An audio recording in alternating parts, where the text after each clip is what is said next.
My name is Alina Vance. I am 62 years old, and exactly 3 weeks before my son's wedding, he emailed me a document titled 5 Conditions for Your Attendance. I assumed it was a joke until I opened the attachment and saw a numbered list. At the bottom, he had written, "Complete them and maybe you'll be worthy of sitting at the head table." Our parents were copied. Neither defended me. My mother replied with a heart emoji and "Please don't make this difficult." My son demanded money, an apology, a family heirloom, and my signature on a legal document I had never agreed to sign. He also expected me to sit quietly at his wedding while he presented himself as the generous, successful son our family had always pretended he was. I read the list twice, laughed, closed my laptop, and booked a flight to Bali. Before leaving, I sent one wedding gift inside a polished walnut box. My son believed it contained the contribution he had demanded, so he arranged to open it during the reception in front of his bride, her wealthy parents, our relatives, and nearly 200 guests. When he lifted the lid and saw the first page, his face went white. Then his new wife took the document from his trembling hands and read the sentence he had spent 6 months trying to hide. Before I tell you what he said and what happened after I walked away, tell me, what time is it where you are? Where are you watching from? And what is the weather like there? Does it match your mood today? I'm curious to see how far this story will travel. I still remember the exact moment my life changed. It was a Tuesday, early morning, maybe 6 a.m. I was sitting at my kitchen table, the same table where I'd sat for 30 years drinking coffee with my husband before he passed, and I was just staring at his empty chair. You know that feeling? When the house is too quiet and you can literally hear your own heart beating. Yeah, that. My phone buzzed. Just a regular little buzz on the cold granite countertop. I didn't even look at it at first. I was too busy missing him. Missing my David. 3 years since he died, and some days, God, some days it still feels like yesterday. But the phone kept buzzing, so I picked it up. And there it was, an email from my son, Julian. The subject line said 5 conditions for your attendance. Now, before I tell you what happened next, I need you to understand something. You need to understand who Julian was to me. Because if you don't get that, none of what happened next will make any sense. Julian was my firstborn, my baby boy. I carried him for 9 months, pushed him out in a tiny hospital room while my mother held my hand and cried. I remember the exact sound he made when he was born, this little squeak like a kitten. I held him against my chest and I promised him. I literally whispered it into his tiny ear. I said, "I will never let anything bad happen to you, baby. Mommy's got you." God, I was so stupid. See, Julian was 34 at the time of all this. And you know that type of guy, right? The charming one. The one who walks into a room and suddenly everyone's smiling. He had this thing about him. When he needed something, money, a favor, your car for the weekend, he was the sweetest son in the world. But the second the bill came, the second someone needed him to show up, suddenly he was busy. Suddenly he had stuff to deal with. Our parents, they called him ambitious. Can you believe that? Ambitious. My mother actually said that to me once, right to my face. "Oh, Alina, your son's just ambitious. He's got big dreams." Big dreams, right. I called him what he actually was, reckless. Reckless with other people's money, reckless with other people's time, reckless with my heart, honestly. But I'm getting ahead of myself. Let me back up. Let me give you some context so you understand exactly what I was looking at when I opened that email. I learned the pattern when I was 17. Julian was 14. He took our father's pickup after drinking at a graduation party, backed it into a neighbor's stone wall, abandoned it 3 blocks away, and called me at 2:00 in the morning. He cried that Dad would throw him out and Mom's blood pressure would rise if she learned the truth. I helped him bring the truck home and let our parents believe I had taken it. I lost my driving privileges for 6 months and worked weekends at this crappy diner to pay for repairs. Julian promised to repay me. He never did. Not once. Not ever. Years later, he dropped out of community college and decided to open a restaurant in Sacramento. Now, I don't know if you've ever been in the restaurant business, but let me tell you, it's a graveyard. Most places fail. Most people know this, but not Julian. No, Julian was special. Julian was going to be the exception. Our parents sat me down and said, "Alina, if you don't help him, it'll destroy his confidence." Destroy his confidence. Not it'll bankrupt him. Not it's a terrible idea. No, the concern was his confidence. I had built a stable, ruthless career as a commercial real estate developer in San Francisco. I'd been at it for 35 years. I'd built things. Skyscrapers, shopping centers, whole neighborhoods. I'd made money. Good money. So everyone assumed I could afford to save him. I loaned him $84,000 under a written repayment agreement. A real contract. I'm a businesswoman, you know. I don't just hand over cash without paperwork. He paid for 4 months, missed the next 3 payments, and eventually ignored every message about the debt. The restaurant closed after 14 months. 14 months. And you know what he blamed? The landlord, the chef, supply costs, online reviews, and the permit office. He never blamed the luxury car leased through the business or the private parties he hosted without charging his friends. Our parents urged me to forgive the debt because he was starting over. I refused, but I did not sue. That was my compromise to preserve family peace, although peace always meant Julian stayed comfortable while I swallowed the damage. His fiancée, Sophie Langford, entered the family 2 years later. Now I actually liked Sophie. I know that sounds weird given everything, but she was polished, intelligent, and came from a family that owned a successful chain of commercial construction companies across California. She worked in brand strategy and seemed genuinely kind. The problem wasn't Sophie. The problem was what Julian told Sophie about me, about us, about our history. See, Julian carefully controlled what she knew about his finances. According to him, the failed restaurant had been a minor setback. Our parents were wealthy, and I had willingly financed his projects because we were business partners. None of that was true, not a single word. When Julian and Sophie announced their engagement, the wedding grew from a small vineyard ceremony into a luxury weekend in Napa Valley. There were custom invitations, imported flowers, a string quartet, private transportation, and a reception at a restored estate. Whenever our mother described the arrangements, she spoke as if Julian had personally funded them. I knew Sophie's parents were paying for most of the wedding, but Julian repeatedly claimed he was covering his side. 2 months before the ceremony, he casually asked me for $20,000, just out of nowhere, over coffee, like he was asking to borrow my pen. I refused. He smiled and said he understood. 3 weeks later, the email arrived. The first condition required me to wire $30,000 to a wedding account within 72 hours as my fair family contribution. $30,000. For a wedding I wasn't even sure I was welcome at.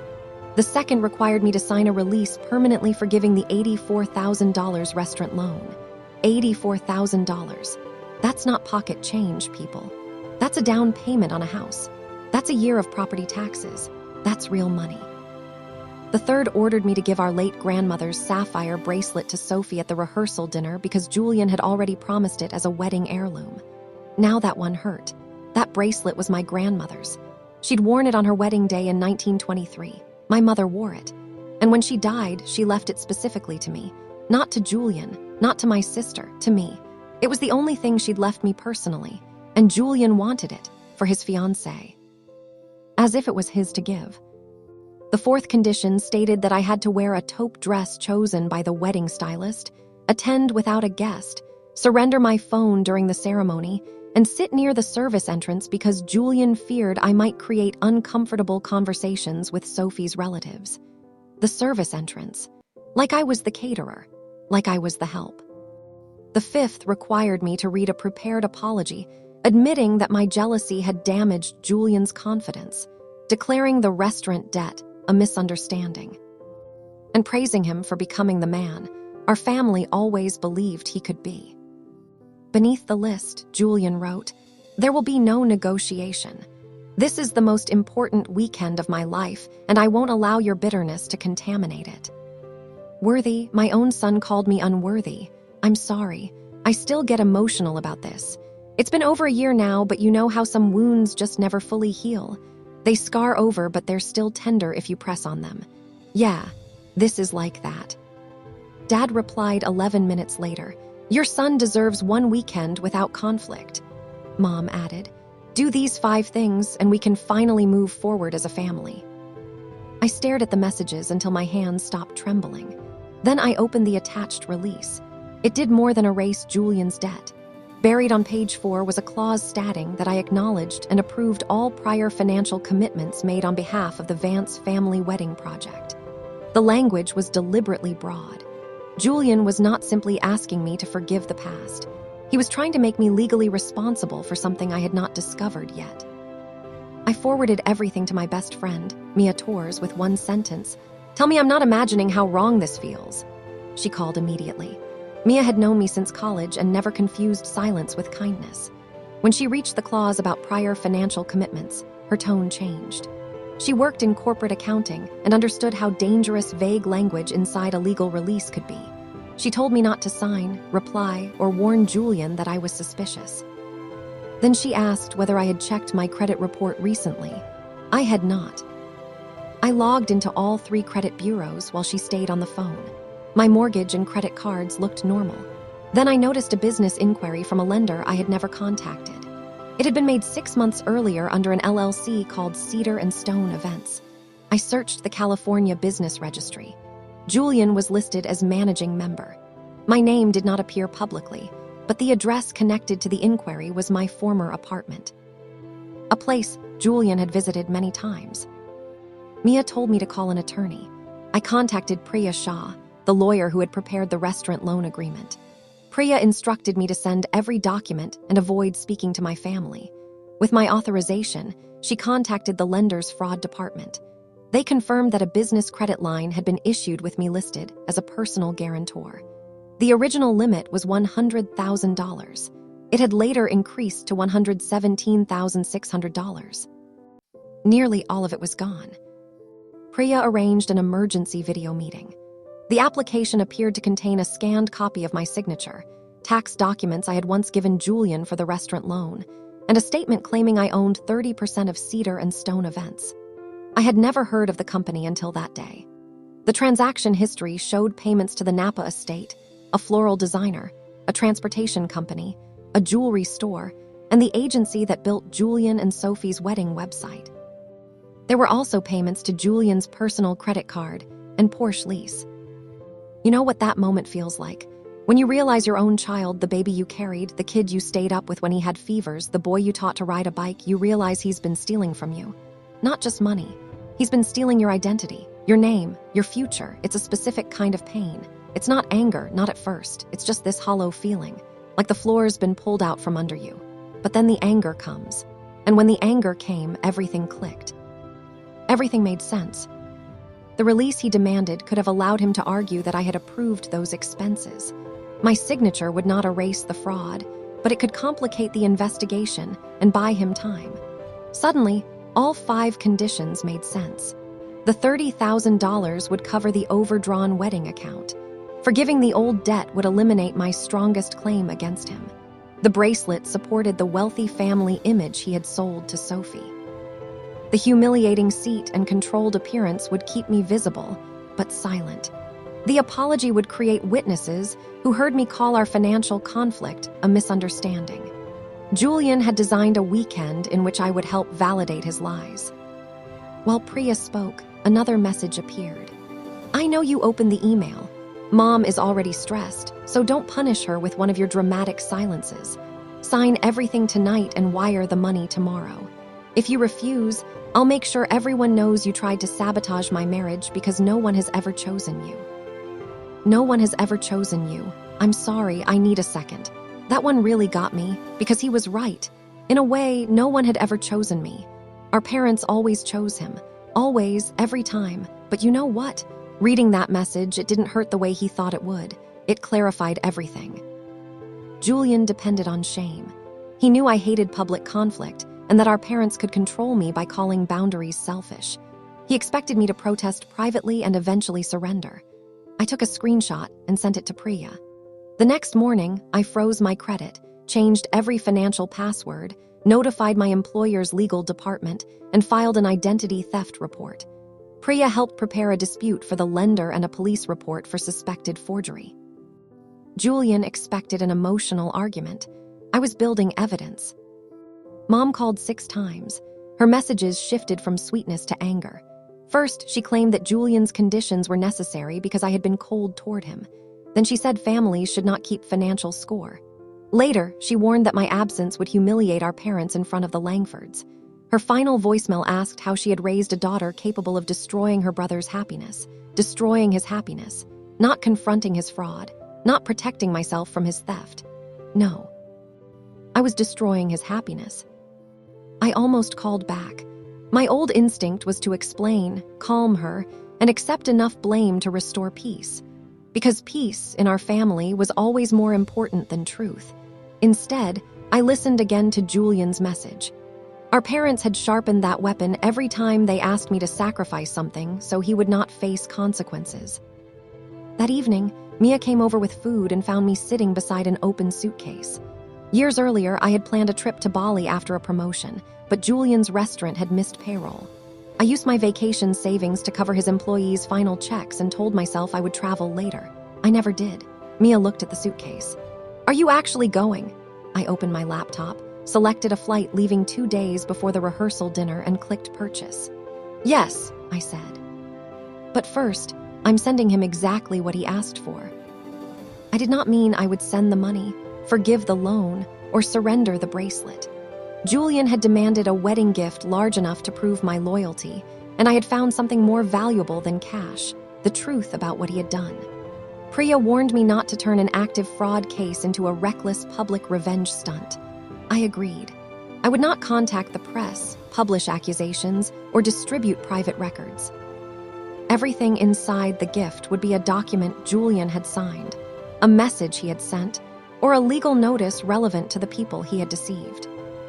Julian had already announced in the wedding group chat that his successful sister in finance would present the couple with a major family contribution. He described it as the Vance family's investment in our future and scheduled a gift presentation between dinner and the cake cutting. He expected applause. I ordered a walnut document box with a brass plate engraved for the future you built. Inside, I placed a black folder. The first page was a letter addressed to Julian. It said, "Julian, you gave me 5 conditions for attending your wedding. Here is the only condition under which I will remain part of your life. You will never use my name, money, signature, property, or silence again." The second was my identity theft affidavit denying authorization of the cedar and stone credit line. The third was the guarantor document showing the forged signature and false ownership statement. The fourth was notice that his unpaid restaurant loan had been referred for collection. The fifth ordered him not to delete financial records, texts, emails, or business files connected to cedar and stone. Beneath those papers was a sealed envelope addressed to Sophie.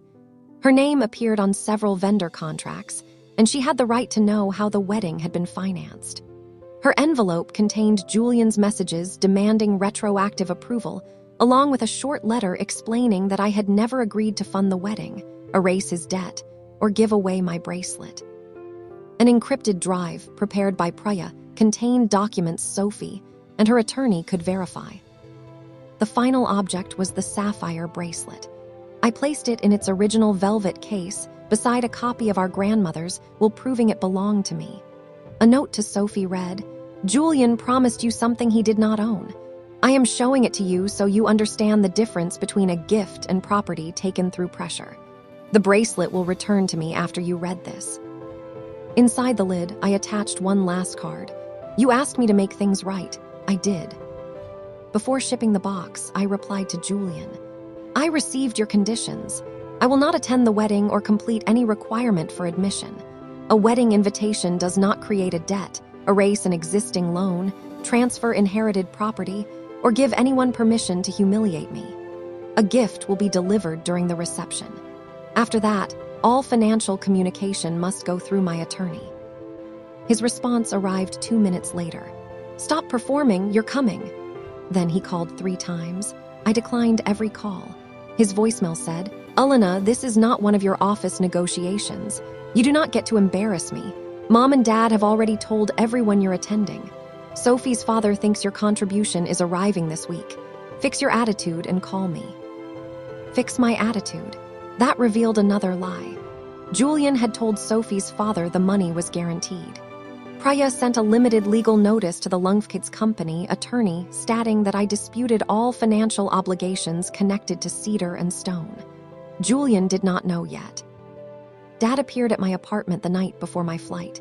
He folded his arms and told me I had 24 hours to stop behaving like a victim. I asked whether he had read the 5 conditions. He said the details did not matter because weddings were stressful. I asked whether he knew Julian had promised Sophie's father $30,000 from me. Dad looked away. That was enough. He said Julian needed the money because the Lungf kids expected our family to participate. I reminded him about the unpaid $84,000. You earn more than he does, Dad replied. Why do you need it so badly? Why do I need it so badly? I had heard versions of that question for years. Why did I need my money? Weekends, reputation, inheritance, or right to say no? Julian's needs were always urgent. Mine required justification. I opened the door and told him to leave. He warned that missing the wedding would permanently divide the family. The family was divided every time you protected him from what he did, I answered. I'm simply no longer standing on the side that gets sacrificed. The next morning, Ma drove me to the airport. Relatives were already messaging because Julian claimed I had suffered a work emergency. He had started rewriting my absence before I even left. I turned off the notifications, checked my passport, and watched my suitcase disappear onto the conveyor belt. For the first time, I did not feel like I was running away. I felt like I had stopped allowing everyone else to push me backward. Bali did not erase my fear. I wish it had. I wish I could say I got on that plane and felt completely free, but I didn't. During the flight, I repeatedly wanted to check my phone, call Mom, or ask Priya whether I had gone too far. I imagined the family story forming without me. Julian was the nervous groom. Our parents were innocent victims, and I was the bitter sister who chose a vacation over family. That story existed because I had protected it for years. When I landed in Denpasar, the wedding was 2 days away. I checked into a small resort near Ubud and listened to 23 voicemails. Most were from Mom. She said Sophie was asking questions about the family contribution, and Julian had become impossible to calm. She begged me to call before he said something he could not take back. Julian's first message sounded controlled. The wedding account needs the wire by noon California time. Send it, sign the release, and we'll discuss your vacation later. 40 minutes later, he was shouting, You think you can hide across the world? You are responsible for this. You made a commitment to the family. In his final message, his voice softened. Elena, I'm your brother. Sophie's parents are watching everything. If this weekend falls apart, I will never recover. Please don't do this to me. Even while begging, he described the consequences as something I was doing to him, not something he'd done to himself. Me. I forwarded the recordings to Priya and turned off my phone. The following morning, I joined a cooking class outside Ubud. I almost canceled, but staying alone with my thoughts felt worse. While we ground spices by hand, I kept reaching for the phone hidden in my bag. The instructor smiled and said, You cannot make this while your mind is somewhere else. He meant the food, but I understood. For 2 hours, I focused on the work in front of me. I did not feel magically healed.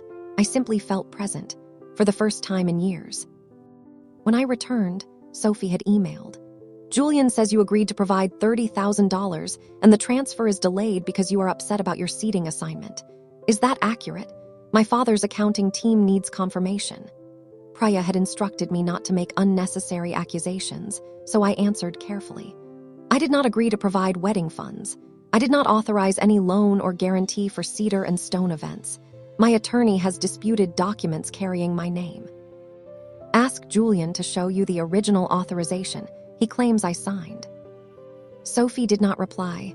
An hour later, Julian called 12 times. Mom called 9. Dad sent 1 message. Whatever you told Sophie, undo it now. That evening, Ma contacted me.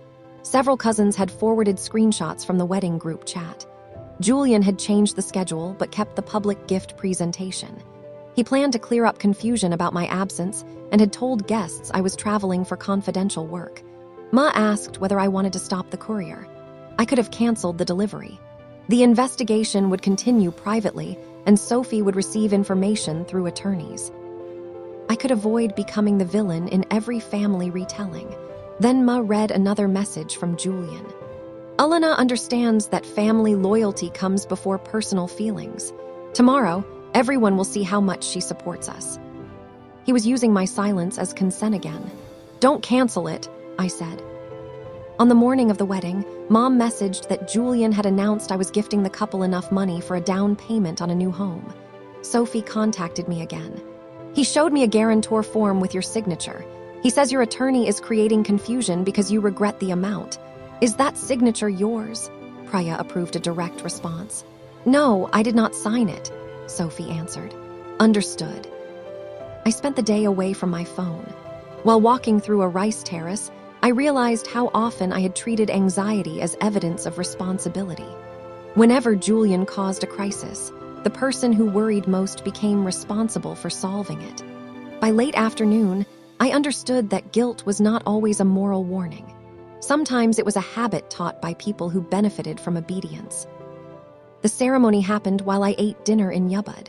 I did not watch the live stream. According to Ma, Julian and Sophie exchanged vows, but Sophie looked tense and left the photography session early. Her father remained on the phone throughout cocktail hour.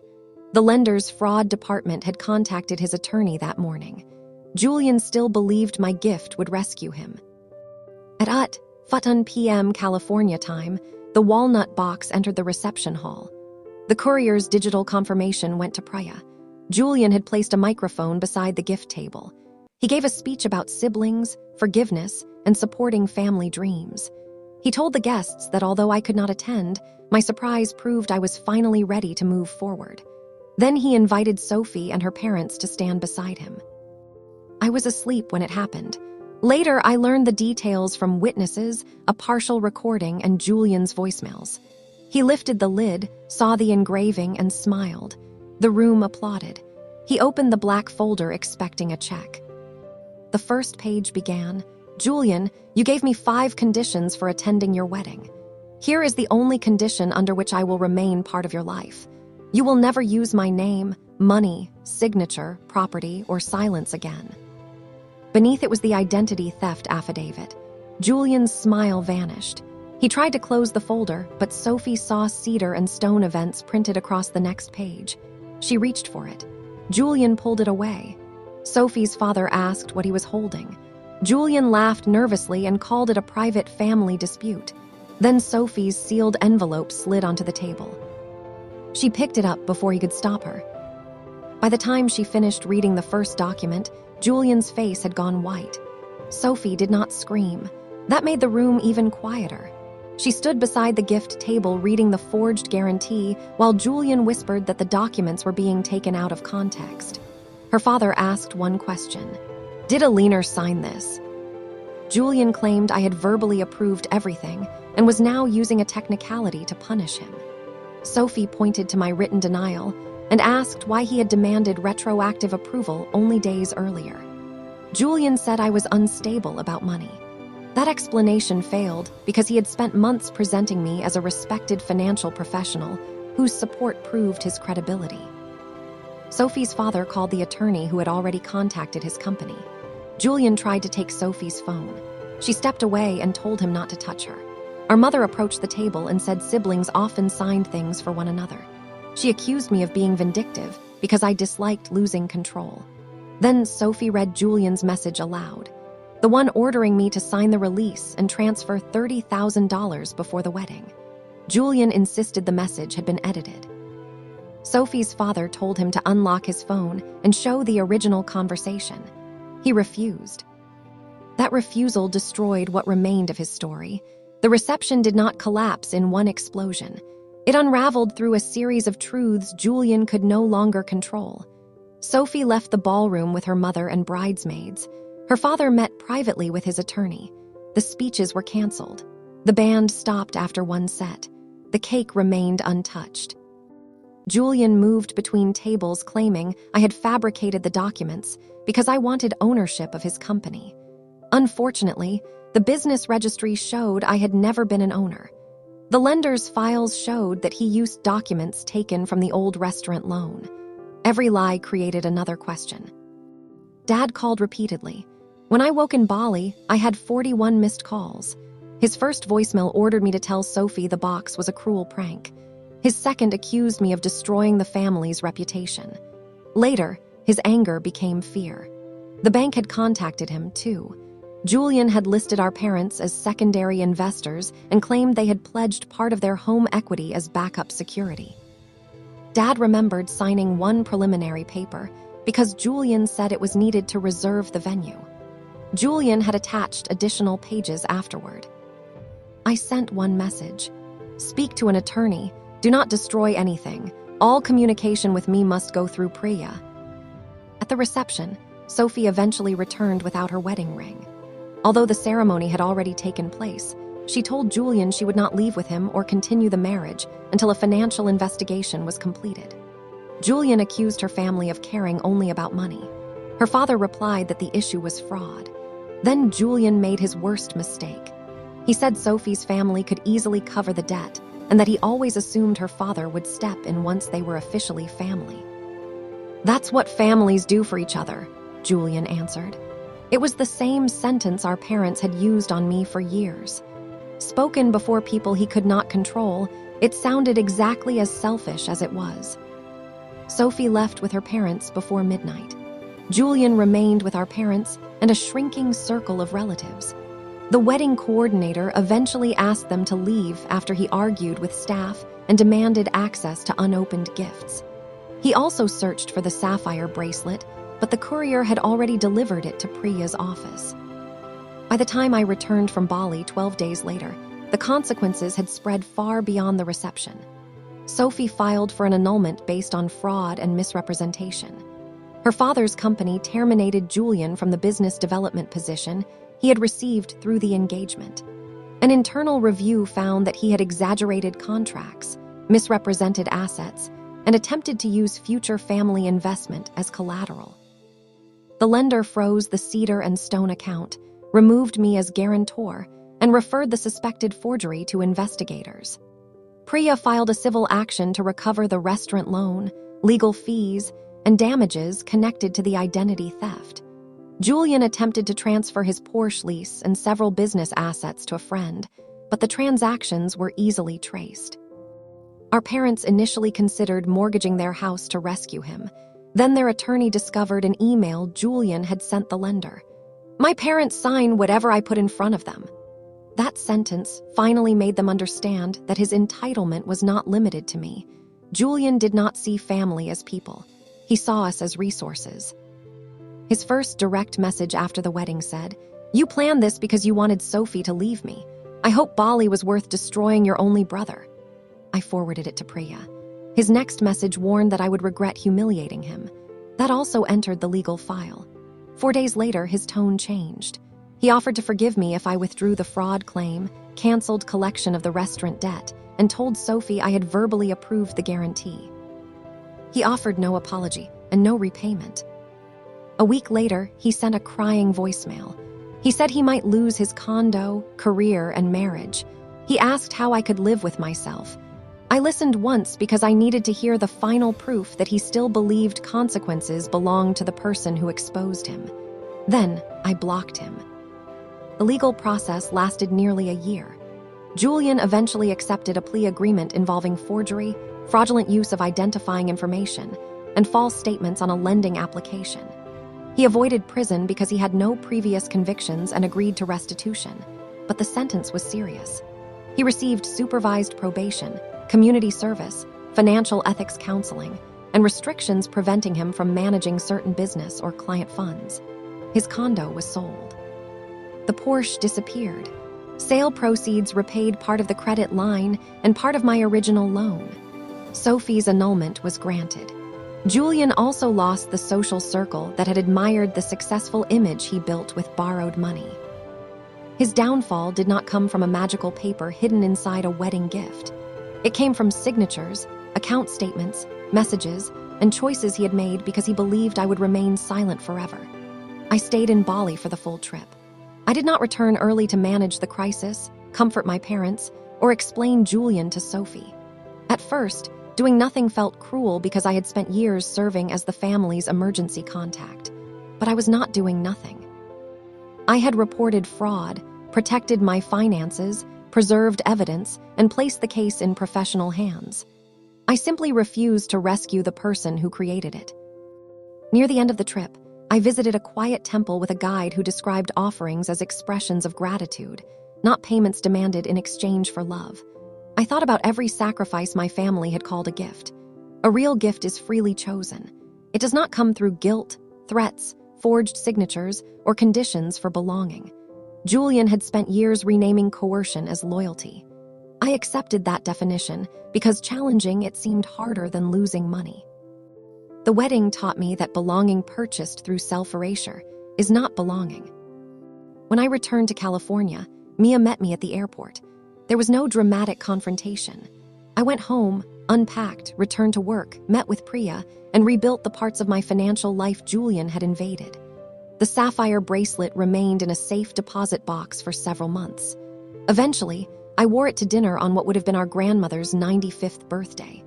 For the first time, it felt like an inheritance instead of another object I had to defend. Sophie contacted me after the annulment. She apologized for believing Julian's description of me and thanked me for revealing the truth before she combined more of her finances with his. I told her she did not owe me an apology.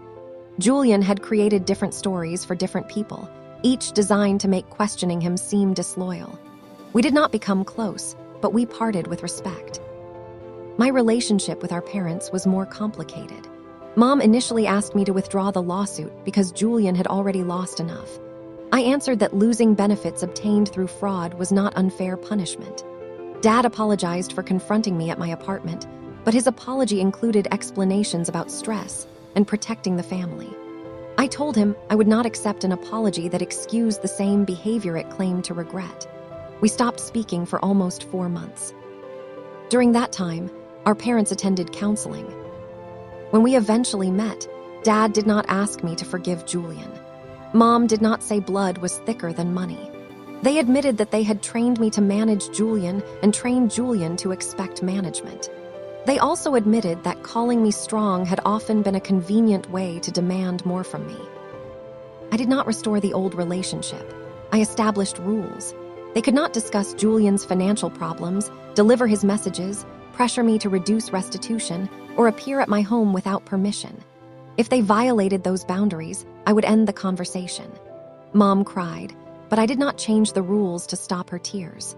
Over time, she learned that boundaries were not punishments. They were the conditions required for a relationship that no longer consumed me. I recovered most of the original $84,000 loan through the condo sale, a repayment plan, and liquidation of Julian's remaining assets. Legal fees consumed part of it, but the money mattered less than the formal acknowledgement that the debt had always been real. For years, my family treated written agreements as temporary obstacles that should disappear whenever Julian became uncomfortable. The judgment ended that fiction. Julian later sent an apology through his attorney. He said he regretted that the situation escalated and hoped we could move beyond mutual mistakes. I did not respond. An apology without responsibility is only another request for access. I do not know whether Julian changed after losing his marriage, career, condo, and reputation. Change is not something I can force, supervise, or finance. I only know that he can no longer use my identity, money, inheritance, or silence to protect himself. People sometimes ask whether I regret sending the box to the reception.